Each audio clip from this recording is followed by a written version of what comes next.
Ini orang berkorban kena darah, jadi apakah itu masuk najis? Ya, Gitu ya. ya ini masalah darah. Jadi kan tadi sudah dijelaskan oleh Bapak yang bertanya bahwa eh, apakah darah itu najis atau tidak. Jumhur ulama mengatakan darah itu najis. Jumhur itu bukan darah manusia ataupun darah hewan, tapi dengan syarat darah itu tidak ukurannya banyak, dengan syarat banyak mengalir. Kalau dia darahnya darah hewan yang tidak mengalir darahnya seperti nyamuk, maka darahnya itu darah yang dimaafkan. Atau banyak darah yang keluar dari luka kita tapi tidak mengalir. Ada kan kudis apa, itu kan keluar darah kadang-kadang sah kita bawa sholat. Kalau itu sedikit, itu tak ada masalah, dimaafkan. Sekarang kalau dia mengalir kan seperti darah manusia, dalam kasus umpamanya dalam perang tadi disebutkan seperti Umar bin Khattab ketika dia jadi imam, kan ditikam dia subuh itu 6 jam, maka ketika ditikam mengalir darah itu, tapi dia sholatnya lanjut dia sholat, padahal dia bersimbah darah itu najis. Kita tidak sah sholat dengan najis. Begitu juga sahabat. Ada kasus sahabat, dia ketika berjaga-jaga di ribat namanya perbatasan. Di kasus tiba-tiba dia ada 2 orang yang berjaga, satu tidur, yang satu dia tahajud di malam-malam itu. Maka pas dia sholat malam langsung panah dari musuh. Tapi dia ketika itu panah tembus badannya, tapi dia tetap sholat. Bayangkan, padahal darahnya. Nah, sekarang Bapak Ibu sekalian, dia lanjutkan sholat, maka berarti darah itu, kalau dia lanjutkan sholat, kalaulah seandainya, kan begitu kesimpulan hukumnya, kalaulah seandainya darah itu najis, maka dia tidak akan. Bagaimana dia melanjutkan sholat dalam kondisi bernajis? Kemudian ada lagi riwayat Ibnu Mas'ud tadi, kan gitu. Abdullah Ibnu Mas'ud pernah dia menyembelih korban, kemudian korban itu darahnya mengenai pakaian. Setelah itu apa?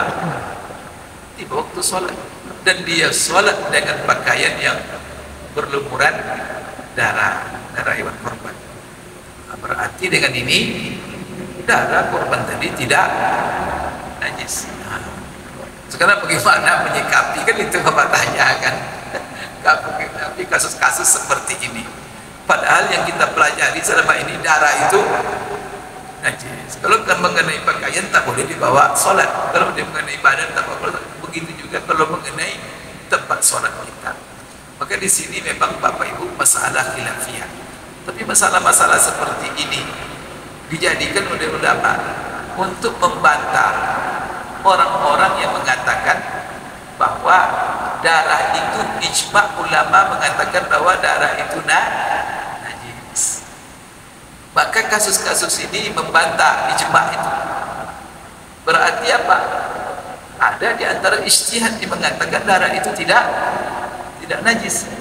Salah satunya adalah Ibnu Mas'ud dan juga sahabat-sahabat tadi. Jadi di sini sebenarnya apa? Dalil-dalil seperti ini hanya menunjukkan adanya pendapat, adanya perbedaan. Itu pertama. Jadi bagaimana kita menyikapinya? Maka kalau mayoritas ulama mengatakan, jumhur ulama mengatakan dengan dalil-dalil, karena di dalam Al-Quran Allah juga mengatakan begini. Kenapa ulama itu menjelaskan darah itu najis? Karena Allah mengatakan begini, hurrimat alaikumul maitatu waddamu wa lahmul khinzir, diharamkan kepada kamu bangkai, darah, daging babi. Sekarang diharamkan, haramnya zatnya ini itu menunjukkan bahwa dia najis. Sekarang darah disamakan hukumnya dengan bangkai, disamakan hukumnya dengan babi. Ulama ijma mengatakan bahwa yang namanya bangkai itu najis, yang namanya daging babi itu najis.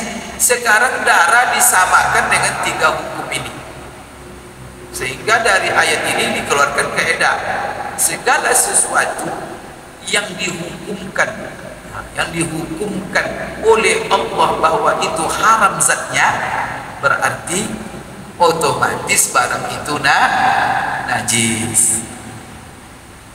Berarti apa? Darah maka dari ayat ini dia menjadi dasar kenapa darah itu najis, karena Allah samakan dengan bangkai, Allah samakan dengan daging babi. Tetapi kaidah ini nanti dibantah lagi oleh ulama yang mengatakan tidak seluruh yang haram itu najis. Haram dimakan, zatnya dinyatakan haram, setelah itu langsung najis. Salah satunya apa? Khamar itu kan haram zatnya, tak boleh kita minum, tapi najis dia. Maksudnya apa? Najisnya khamar juga diperselisihkan. Ada mengatakan najis, ada yang mengatakan tidak. Salah satunya apa?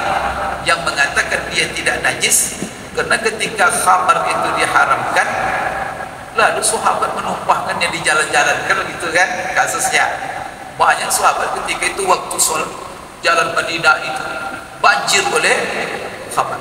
Ketika mereka pergi ke masjid, mereka banyak yang tidak pakai sandal, maka perlu mudahlah dengan khamar kaki mereka, dan mereka sholat bersama Rasulullah SAW.